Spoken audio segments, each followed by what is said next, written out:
Spiritual wisdom, soul's journey, lessons we learn. Welcome back mga ka-MB, mga ka-soul family.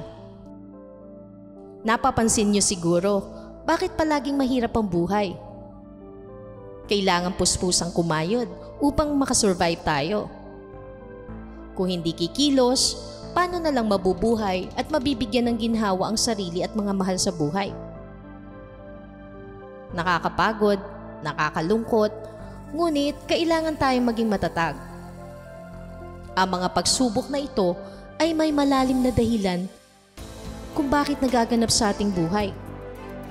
Kung nauunawaan mo na ng unti-unti ang mga paghamon ng buhay ay may mahalagang aral na itinuturo sa atin, maaari ngang nasa stage ka na ng awakening.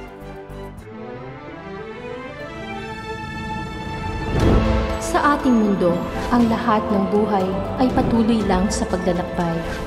Iba't ibang karanasan man ang ating tinatahak, may hatid na aral sa ating tumatatak. Nagpapalago at nagpapaunlad ng ating spiritualidad. Tayo na't gumising sa kawalan. Tuklasin ang mahiwagang buwan.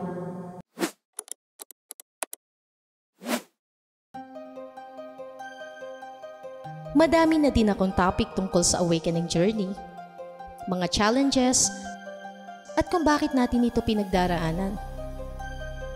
Ngunit ibabahagi ko ulit ito sa inyo dahil napakahalagang malaman nyo ito sa ating pangkasalukuyang panahon.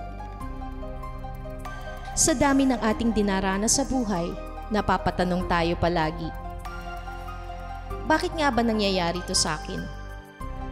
At dahil dito, tayo ay bumibitaw sa pagtitiwala sa ating sarili at sa ating source.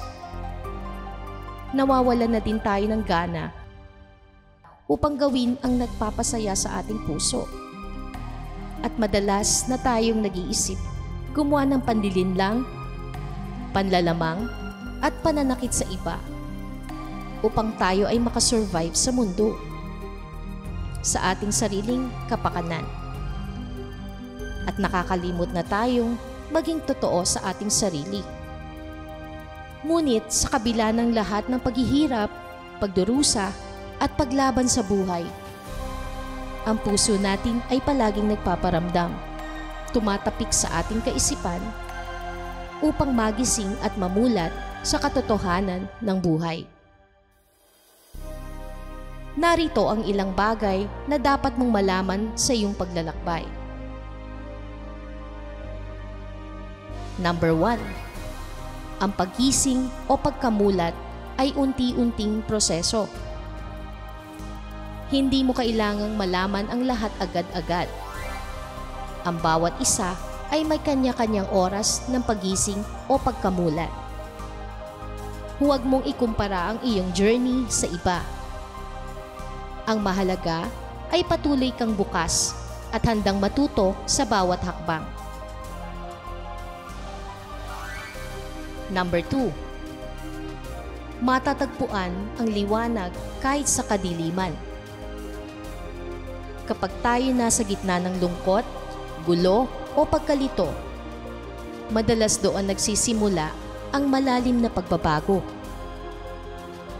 Hindi hadlang ang dilim. Ito ay paanyaya para hanapin ang liwanag sa loob natin.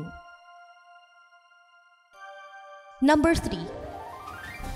Ang pagmamahal sa sarili ay sagradong gawain. Hindi ito pagiging makasarili. Ito ay pagkilala na ikaw ay mahalaga. At upang tunay kang makapagbigay ng pagmamahal sa iba, dapat mo munang punuin ang sarili mong puso. Number 4. Ang kaluluwa ay laging gabay mo. Maaaring hindi mo laging marinig ang boses nito, pero lagi itong nariyan lang. Sa anyo ng intuition, gut feeling, panaginip, o tila simpleng pakiramdam, matutong makinig.